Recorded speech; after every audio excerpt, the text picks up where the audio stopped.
Hello everyone. आज BA third year के सभी स्टूडेंट्स का फिर से मेरी क्लास में बहुत बहुत स्वागत है। तो जैसा कल हम लोगों ने पढ़ा था सुदूर पूर्व एशिया, ठीक है, और सुदूर पूर्व एशिया हमको लेके चलना है। आपको एग्जामिनेशन फॉर्म में भी खंड सी भरना है। बार बार मैं बता रही हूँ, उसको गलत मत करिएगा, नहीं तो आपकी कॉपी चेक नहीं होगी, ठीक है ना। जब भी एग्जामिनेशन फॉर्म आप फिल करिएगा एक बार रिमाइंड करके पार्ट सी आपको भरना है, क्योंकि आप यही पढ़ रहे हैं, ठीक है ना। तो अब इसमें हम लोग चलते हैं। कल हम लोगों ने जाना था कि सुदूर पूर्व एशिया में कौन कौन से देश आते हैं। नंबर 1 पर चाइना, नंबर 2 पर जापान, उत्तरी कोरिया, दक्षिणी कोरिया और ताइवान। ये 5 देश आपके सुदूर पूर्व एशिया में आते हैं, ठीक है। फार ईस्ट एशिया जिसको आप कहते हैं, ठीक।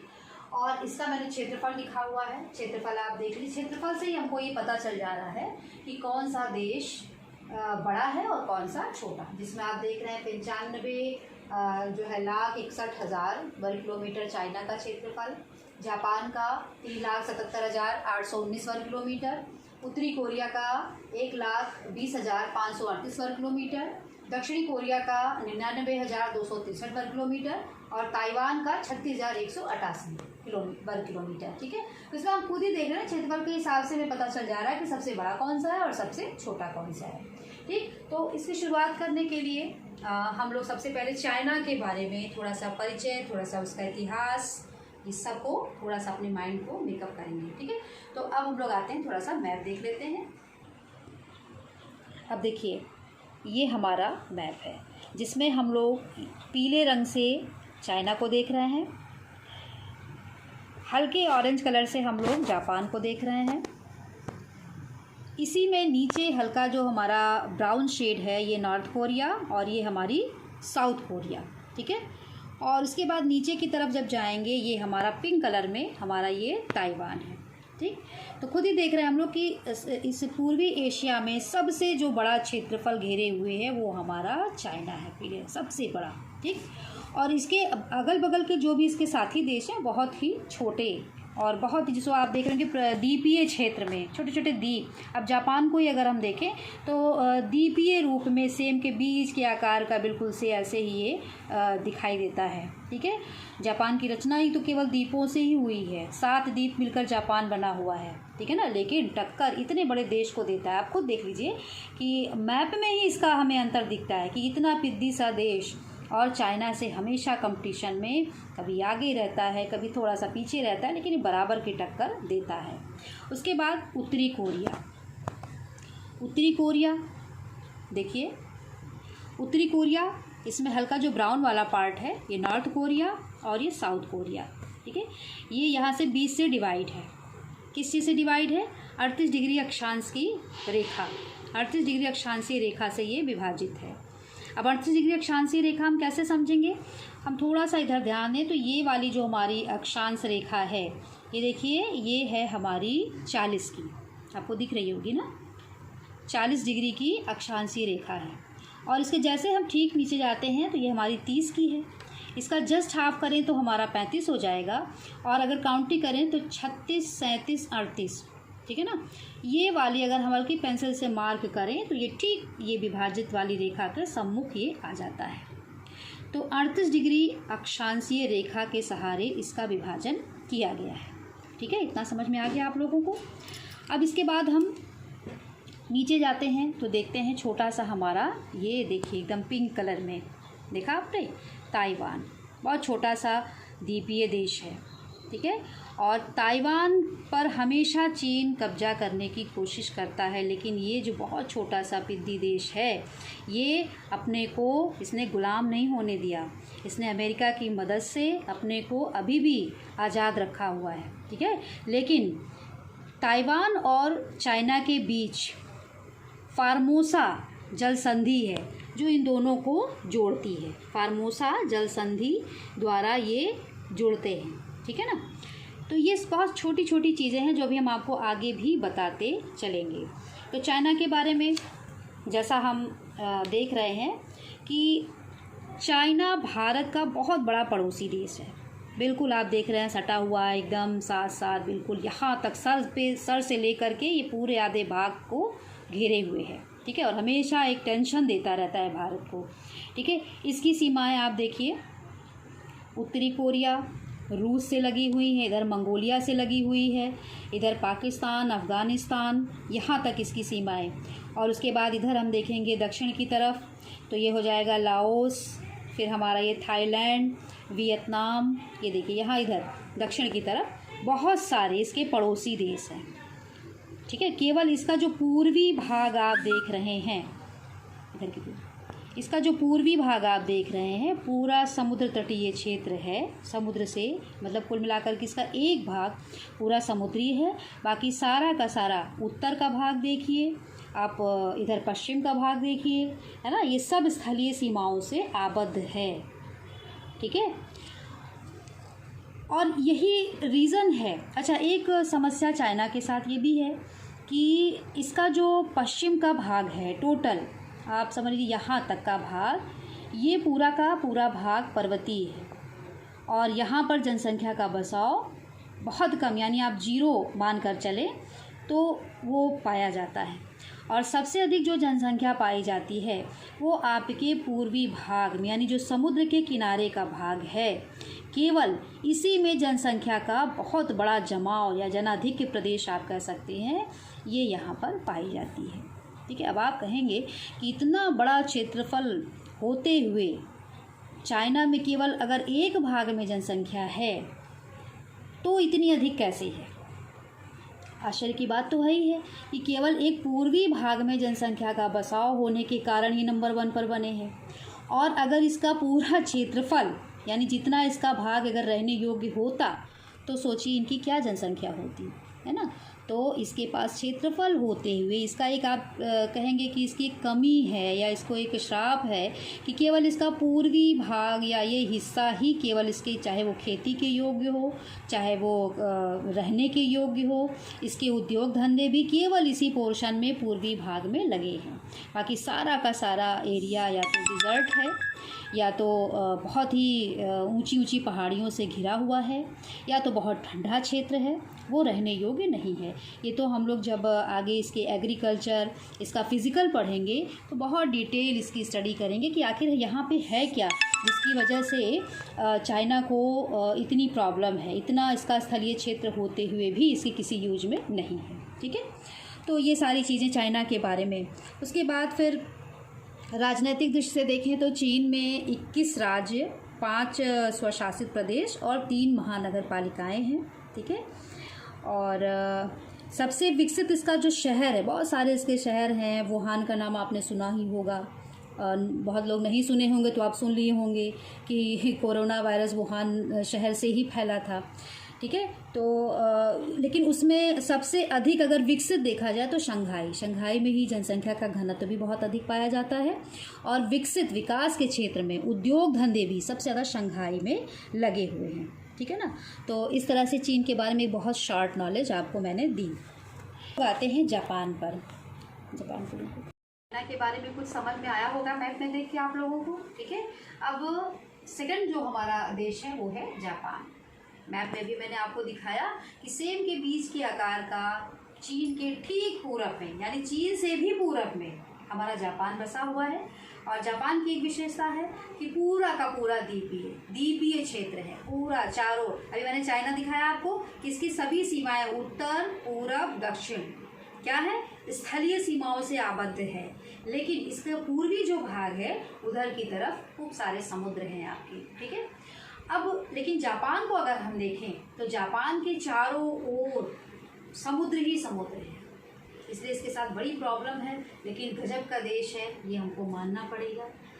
इतने छोटे क्षेत्रफल के बावजूद इतने बड़े देश को बराबर की टक्कर देता है ना। और जापान में उद्योग धंधे आप देख रहे हैं कि कितना अधिक विकसित क्षेत्र है। इसको पूरब का ब्रिटेन भी कहा जाता है, जापान को पूरब का ब्रिटेन भी कहा जाता है, ठीक है। अब हम लोग थोड़ा सा इसको मैप में फिर से देखेंगे जिससे हमारी जो स्थिति है जापान की वो और क्लियर हो जाए। अब ये देखिए जापान है ना आपके सामने, ये आपको दिख रहा है, ये यहाँ से लेकर के पूरा ये इसका विस्तार आपको दिख रहा है। तो पहला इसका द्वीप ये है, क्या है, होक्काइडो। दूसरा आपका होन्शू, तीसरा आपका शिकोकू और ये क्यूशू। ये सब, ये 4 इसके बड़े बड़े द्वीप हैं, बाकी 2 छोटे छोटे द्वीप हैं, यानी 7 द्वीपों से मिलकर के हमारा जापान बना हुआ है। इसको पूरब का ब्रिटेन कहते हैं। क्या कहते हैं? इसको उपनाम दिया गया है पूरब का ब्रिटेन, ठीक है। और दूसरा नाम इसको दिया गया है उगते हुए सूरज का देश, क्योंकि ठीक पूरब में है, ठीक पूरब में है। और सूरज पहले कहाँ निकलता है? पूरब में निकलता है। तो सबसे पहले सूर्य की जो पहली किरण पड़ती है वो हमारी जापान में पड़ती है।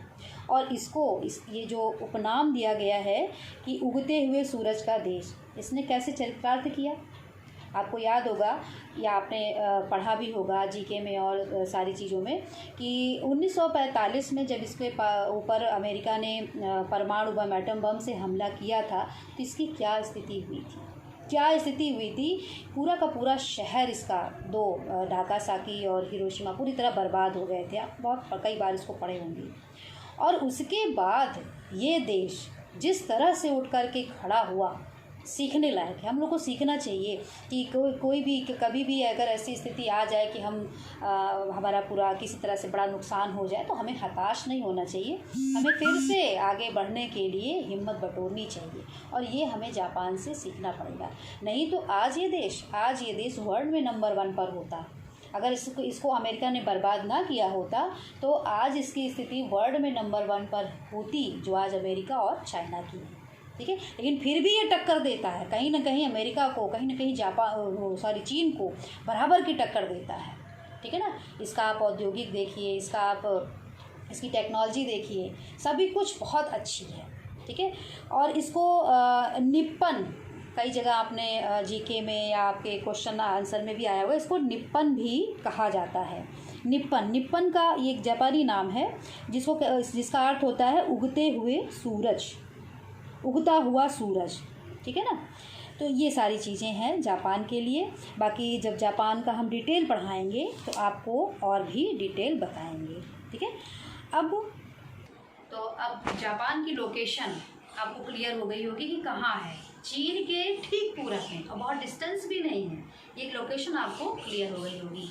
अब तीसरा जो देश आता है हमारा वो है उत्तरी कोरिया और दक्षिणी कोरिया। अभी हम इसको अलग ना पढ़ के एक साथ पहले इसकी सिचुएशन पढ़ते हैं। और अभी हमने आपको दिखाया भी था शुरुआत में इसकी लोकेशन कहाँ है, ठीक है। बिल्कुल चाइना से सटा हुआ, ऐसे लटका हुआ एस अक्षर, एस अक्षर की तरह से हल्का सा हमें ये दिखता है।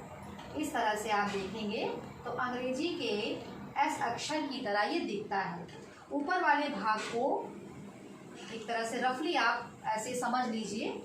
तो यहाँ से मान लीजिए इसका पार्टीशन है, तो ये ऊपर का भाग पहले क्या था? पहले कोरिया था, ठीक है। लेकिन रूस, अमेरिका, इन सब के बहुत सारे दांवपेच इसमें खेले गए, तो जिसके कारण इसका विभाजन हुआ, युद्ध हुए, तमाम बहुत से संघर्ष हुए इसमें। तो इसके बाद ये इसका विभाजन हुआ किस रेखा के द्वारा? 38 डिग्री अक्षांश रेखा। ये बहुत बार आपके कंपटीशंस में पूछा जाता है कि उत्तरी कोरिया और दक्षिणी कोरिया को कौन सी अक्षांशीय रेखा विभाजित करती है। तो आप एक माइंड में रखिए कि 38 डिग्री अक्षांशीय रेखा। और अभी मैंने आपको जब मैप शुरू में बताया था तो काउंटिंग कैसे की जाती है, और आपको शुरू में भी आप लोग सेकेंड ईयर में शुरुआत में अक्षांश और देशांतर की गणना कैसे की जाती है, ये सब आपको बताया गया है, ठीक है। लेकिन अगर फिर भी आपको थोड़ा सा भी कंफ्यूजन है तो अब तो ऑनलाइन क्लास से आप पूछ सकते हैं, उसको मैं फिर से वीडियो बना के आपको बता दूंगी। लेकिन अभी बाद में, अभी हम लोग का ये सिलेबस चल रहा है तो अभी हम लोग इसी पे ध्यान अपना केंद्रित रखें।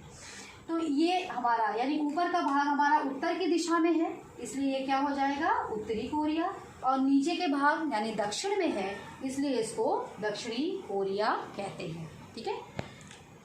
उत्तरी कोरिया से दक्षिणी कोरिया का क्षेत्रफल यानी लंबाई और चौड़ाई अगर देखी जाए तो दक्षिणी कोरिया की ज़्यादा है और उत्तरी कोरिया की कम है। और दूसरी चीज़, एक प्रायद्वीपीय भूखंड है। प्रायद्वीपीय भूखंड, प्रायद्वीपीय भूखंड, ये क्या चीज़ है? भारत एक प्रायद्वीपीय देश है। भारत एक प्रायद्वीपीय देश है। प्रायद्वीप द्वीप, आपको अंतर पता है? यानी अगर हम अभी मैप में देखें तो हमारा जो कोरिया है वो 3 तरफ से, प्रायद्वीप किसको कहते हैं कि जो हमारा स्थलखंड 3 तरफ से पानी से घिरा हुआ हो और एक तरफ स्थल से आबद्ध हो, उसको हम क्या कहते हैं? प्रायद्वीप कहते हैं। इसीलिए भारत को भी प्रायद्वीपीय देश कहा जाता है और कोरिया को भी प्रायद्वीपीय देश कहा जाता है। भारत को अगर हम देखें तो एक तरफ बे ऑफ बंगाल, दूसरी तरफ अरब सागर और दक्षिण में हमारा हिंद महासागर लहरा रहा है। यानी जो भारत का दक्षिण का भाग है वो 3 तरफ से पानी से घिरा है, ठीक है। और ऊपर का जो भाग हमारा हिमालय से लेकर के इधर पंजाब और ये राजस्थान का लगा हुआ है क्षेत्र, वो पूरा का पूरा कैसा है? स्थलीय सीमाओं से आबद्ध है। तो जो भाग 3 तरफ से पानी से घिरे हों उनको प्रायद्वीपीय, इसीलिए कोरिया भी एक प्रायद्वीपीय भूखंड है, ठीक है ना। अब इसको हम लोग मैप में फिर से एक बार समझ लेते हैं कोरिया को और फिर आगे बढ़ते हैं। अब हम लोग मैप में देखें तो ये हमारा कोरिया यानी चीन और जापान के बीच स्थित है। बेचारा बीच में फंसा हुआ, इसीलिए हमेशा ये परेशानी में रहता है, ठीक है ना।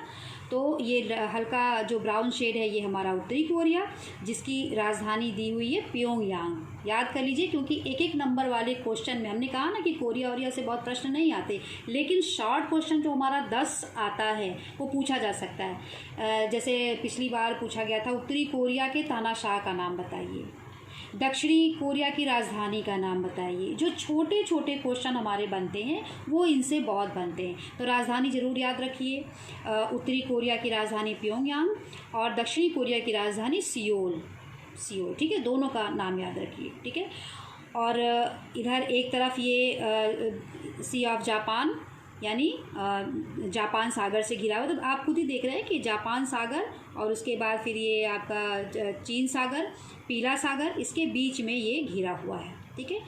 आपको मैंने बताया कि उत्तरी सीमा से दक्षिणी यानी उत्तरी भाग से दक्षिणी भाग अधिक चौड़ा है, अधिक खेती योग्य है, खेती के उसमें भी ये बहुत अच्छा, यानी थोड़ा सा ये इसका जो एरिया है वो प्लेन होता जाता है, जिसके कारण खेती यहाँ पे अच्छी होती, खासतौर पर धान की फसलें बहुत उगाई जाती हैं। एक अंतर ये भी है कि उत्तरी कोरिया में साम्यवादी शासन, किम जोंग का नाम आपने सुना है, किस तरह से तानाशाही, यहाँ पर तो उत्तरी कोरिया में है ही उसकी तानाशाही, लेकिन पूरी दुनिया के ऊपर वो तानाशाही करना चाहता है। तो यहाँ पे साम्यवादी शासन यानी केवल सरकार की चलती है, लेकिन दक्षिणी कोरिया प्रजातांत्रिक है, यहाँ पर प्रजा का वो प्रजातंत्र लागू यानी प्रजा की सुनी जाती है, ठीक है। तो इसीलिए इन दोनों भागों में आपस में पड़ती नहीं, हमेशा विरोधाभास की स्थिति बनी रहती है। तो इस तरह से आपका कोरिया हो गया। अब हम लोग आते हैं हांगकांग पे। तो अब अगले देश पे हम आते हैं जो कि है हमारा ताइवान। ये देखिए, दिख रहा है ये पिंक कलर का, बिल्कुल अच्छा सा चौकोर सा दिख रहा है, द्वीप से थोड़ा सा बड़ा ताइवान और हांगकांग। ये देखिए हांगकांग। तो ताइवान चीन के कैंटन शंघाई तटीय क्षेत्र पर 150 किलोमीटर की दूरी पर महाद्वीपीय चबूतरे के पास स्थित है। यानी चाइना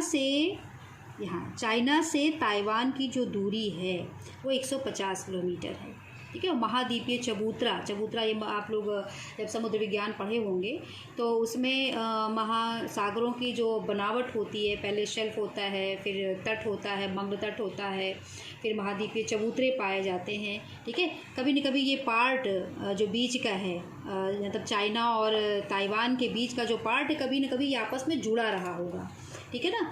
तो ये इसी का पार्ट, इसीलिए चीन इस पर हमेशा कब्जे की कोशिश करता रहता है। लेकिन ताइवान अभी भी एक स्वतंत्र देश है। इसने वर्ल्ड बैंक और अमेरिका की सहायता से आर्थिक सहायता मांगी और अपनी एक अलग पहचान बनाई। यानी एक पिद्दी सा छोटा देश हमेशा चीन के नाक में दम किए रहता है, लेकिन ये अपनी गुलामी को नहीं स्वीकार करता, ठीक है ना। तो ताइवान नाम इसका कैसे पड़ा?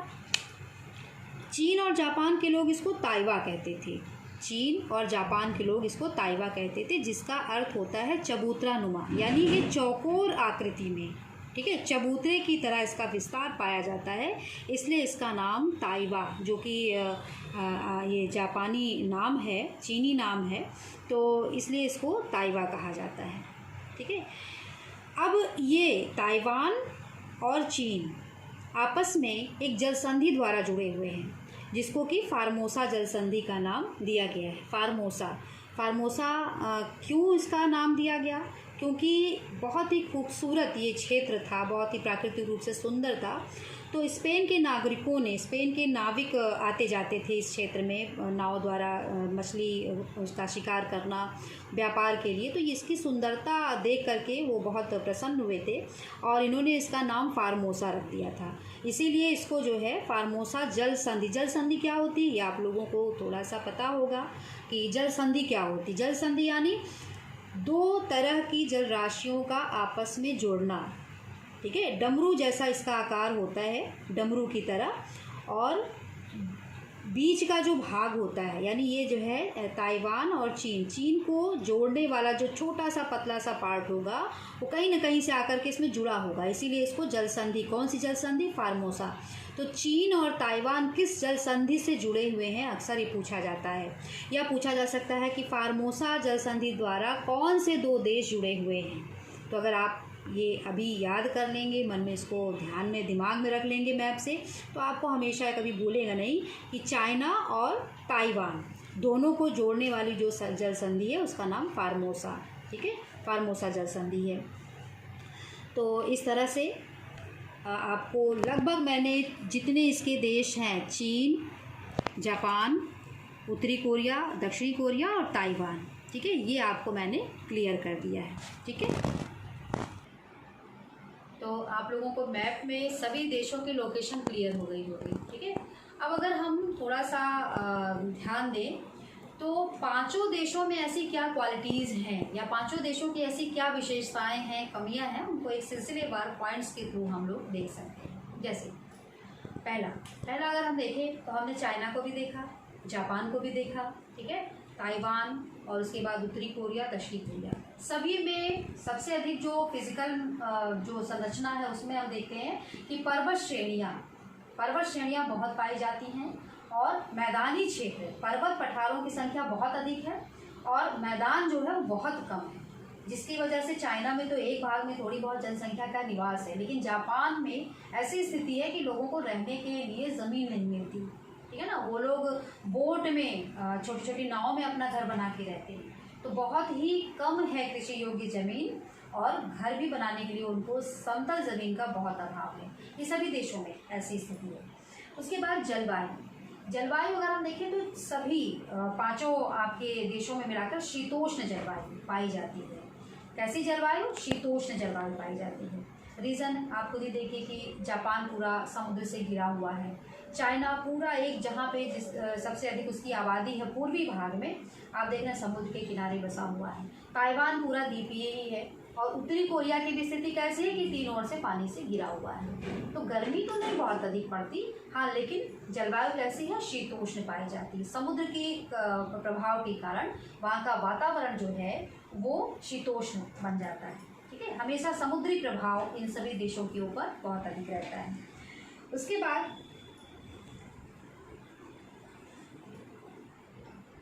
भूकंपीय पेटी, जिसमें जापान को हम देखें तो प्रशांत महासागर का पूरा ये क्षेत्र और जापान की जो पूरी की पूरी पेटी है बहुत ही अधिक जागृत जो है ज्वालामुखी क्षेत्र इसमें पाए जाते हैं। तो भूकंपीय क्षेत्र के कारण चाइना में भी बहुत अधिक आते रहते हैं। जापान तो है ही है पूरा भूकंपग्रस्त क्षेत्र आपका, तो भूकंपीय प्रभाव इन क्षेत्रों में देखा जाता है, ठीक है। उसके बाद फिर हम आ जाएंगे आर्थिक शक्ति के रूप में उभर कर 3 देश, 5 में से 3 देश, जिसमें आपका जापान, कोरिया और आपका चाइना, ये 3 देश पूरे विश्व के कंपटीशन में अगर देखे जाए, अगर एक हो जाए तो तीनों वर्ल्ड में नंबर 1 पर सभी को पिछाड़ करा सकते हैं। तो आर्थिक शक्ति के रूप में इन देशों का बहुत बड़ा रोल है, ठीक है। जकोटा त्रिभुज कई बार एग्जाम में पूछा गया है, जकोटा ट्रायंगल क्या है?